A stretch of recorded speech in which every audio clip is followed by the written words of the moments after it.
materi radikal bebas. Namun pada video kali ini bahasannya hanya mencakup terkait dengan reaktivitas dari reaksi-reaksi yang terdapat di radikal bebas. Disclaimer, nah untuk materi kedepannya itu adalah bahasan materi yang berusaha aku pelajari dari satu buku Organic Chemistry Second Edition yang dikarang oleh Jonathan Clayton, Nick Grips, dan Stuart Warren dari Oxford University.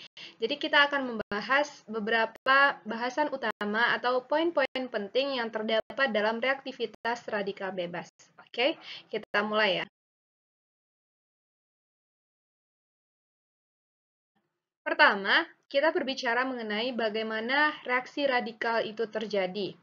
Nah, kalau kita berbicara, ada beberapa kemungkinan reaksi-reaksi yang ada di alam semesta, dan salah satunya namanya adalah reaksi radikal. Kita umpamakan di sini adalah menggunakan gas HCl, atau kita ada suatu senyawa hidrogen klorida.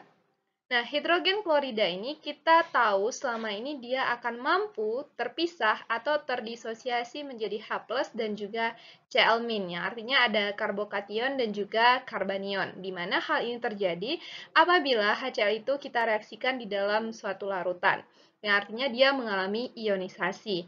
But ketika kita reaksikan HCl ini pada suhu lebih dari 200 derajat Celcius, yang artinya dengan memberikan pemanasan yang berlebih, maka apa yang akan terjadi? Akan terbentuk H radikal dan juga klorin radikal. Yang artinya, pemberian panas yang lebih dari 200 derajat Celcius atau beberapa senyawa seperti peroksida, X-ray, sinar UV, dan juga senyawa-senyawa lain yang memberikan panas berlebih terhadap suatu senyawa akan menyebabkan terjadinya pemecahan dan terbentuk dua radikal baru, yang artinya pemisahan ini terjadi secara homolisis.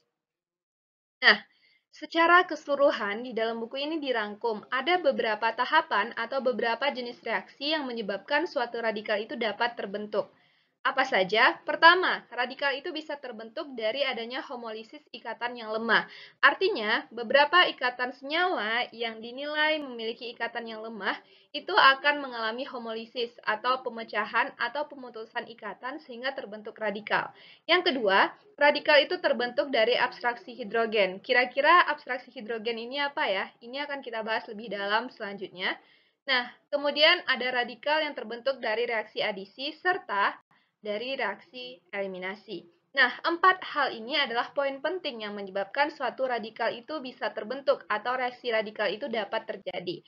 Pertama, homolisis ikatan yang lemah. Kita bahas dari poin pertama dulu, di mana di sini beberapa ikatan seperti yang tadi HCl ketika dia dalam keadaan gas dia tidak bisa terdisosiasi. Mengapa? Karena pada saat dia dalam bentuk gas, hidrogen atau HCl ini memiliki reaksi endotermik dengan tingkat reaksi atau energi yang dibutuhkannya lebih dari 1000 kilokalori per mol, yang artinya dibutuhkan energi yang sangat tinggi untuk memutuskan ikatan antara hidrogen dengan Cl dalam HCl pada saat dia berfasa gas.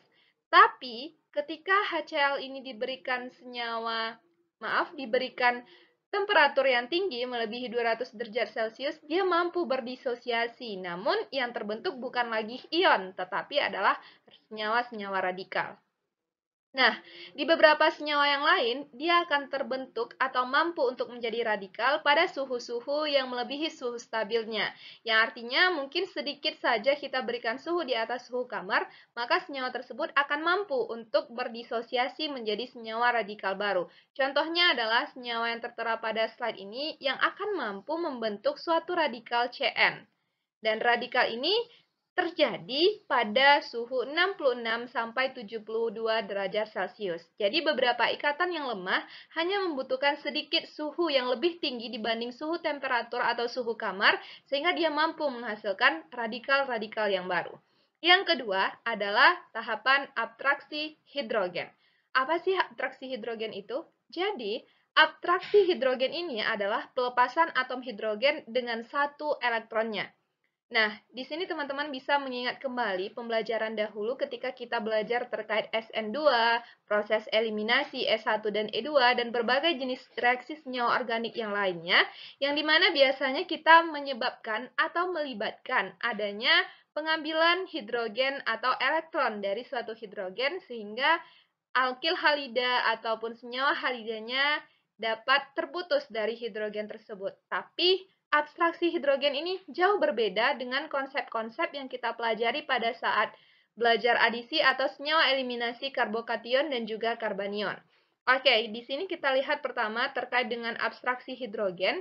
Abstraksi hidrogen ini adalah pelepasan atom hidrogen dengan satu elektronnya, yang artinya ketika terlepas, hidrogen ini tidak lepas sebagai H+, tetapi sebagai H yang membawa satu elektron.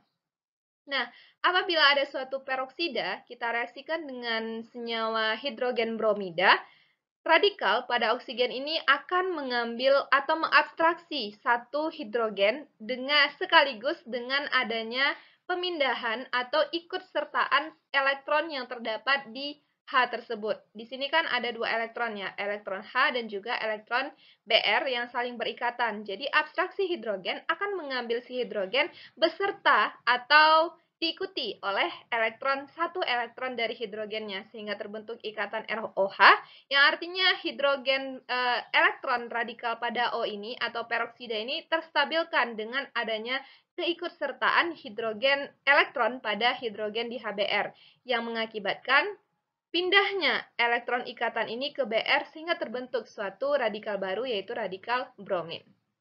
Nah, kita lihat di proton removal dan juga SN2 reaction yang menyebabkan terjadinya atau terbentuknya suatu karbanion.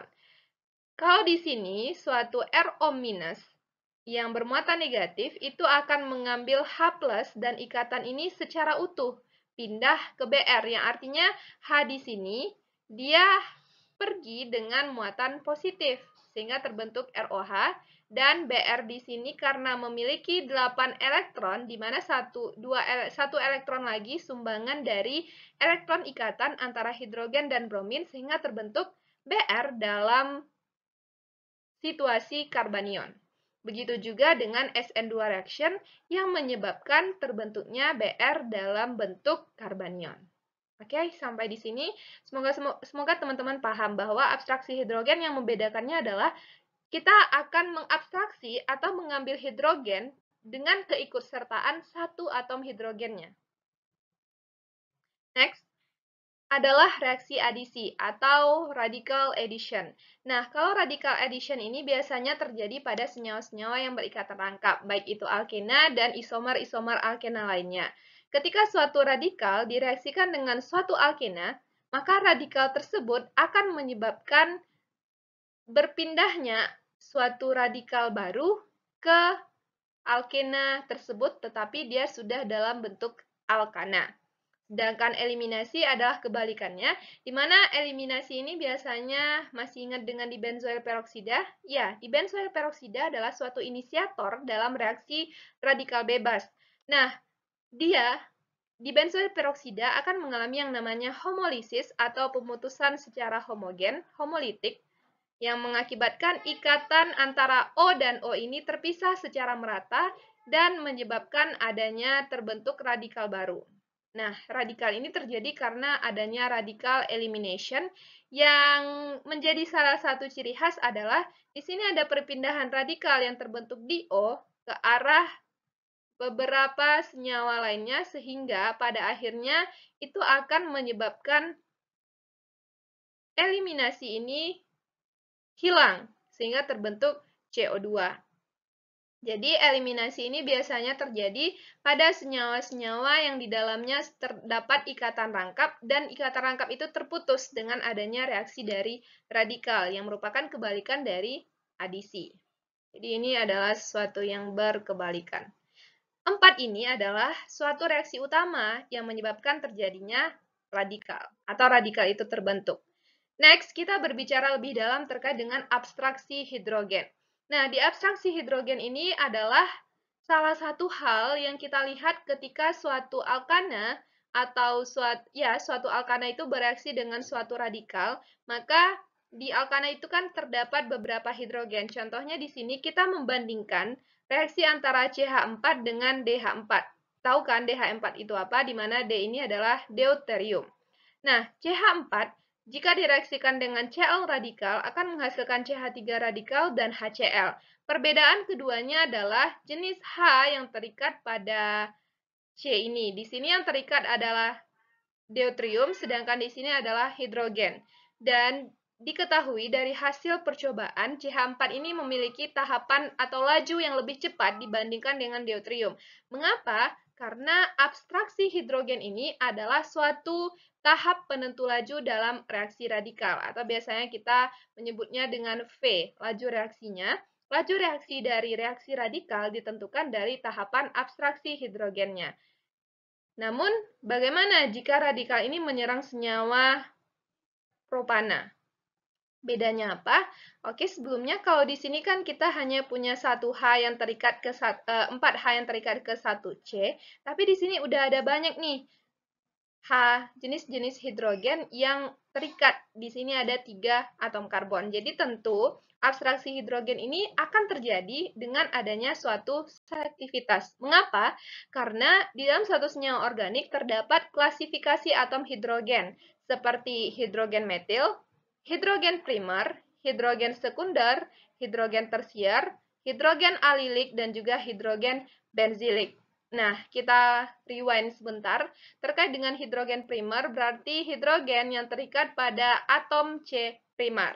Sedangkan hidrogen sekunder adalah hidrogen yang terletak pada atom C sekunder. Hidrogen tersier berarti adalah hidrogen yang terletak pada atom C tersier.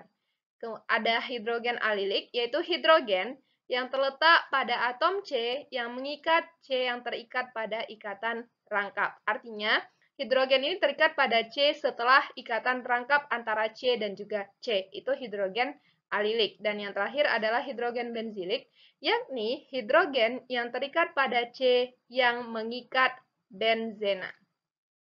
Nah, ini adalah jenis-jenis kemungkinan hidrogen yang terdapat dalam suatu senyawa. Kalau yang tadi kira-kira hidrogennya apa ya, teman-teman? Tadi senyawanya adalah propana, berarti ada hidrogen sekunder dan hidrogen primer. Hidrogen sekundernya ada berapa? Ya, ada 2. Dan hidrogen primernya ada di sini 3 dan di sini 3, berarti totalnya adalah 6. Nah, kira-kira apa ya yang akan dipilih atau hidrogen mana yang lebih disukai pada tahap abstraksi hidrogen sehingga kita bisa melanjutkan atau melangsungkan reaksi radikal tersebut? Kalau kita berbicara dari banyaknya hidrogen seperti senyawa-senyawa sebelumnya, berarti kan kemungkinan besar adalah yang direbut oleh radikal itu adalah hidrogen primer. Karena hidrogen primer itu lebih banyak jumlahnya dibanding hidrogen sekunder. But, ternyata tidak seperti itu. Konsepnya adalah berdasarkan reaktivitas hidrogen dalam suatu senyawa reaksi radikal bebas. Reaktivitas tersebut akan naik dari hidrogen metil ke hidrogen primer, hidrogen sekunder, hidrogen tersier, hidrogen alilik, hingga ke hidrogen benzilik. Nah, kestabilan ini reaktivitas ini secara konstan atau secara kontinu akan meningkat dari metil hingga ke benzilik, yang artinya ketika di dalam suatu senyawa itu terdapat, misalnya di sini adalah hidrogen primer, kemudian di sini adalah hidrogen sekunder. Wait, kita tulis dulu. Di sini adalah hidrogen sekunder dan di sini adalah hidrogen primer. Nah, berdasarkan reaktivitas hidrogen ini, yang paling reaktif adalah hidrogen sekunder, yang artinya suatu radikal akan menyerang atau memilih hidrogen yang berada pada hidrogen sekunder.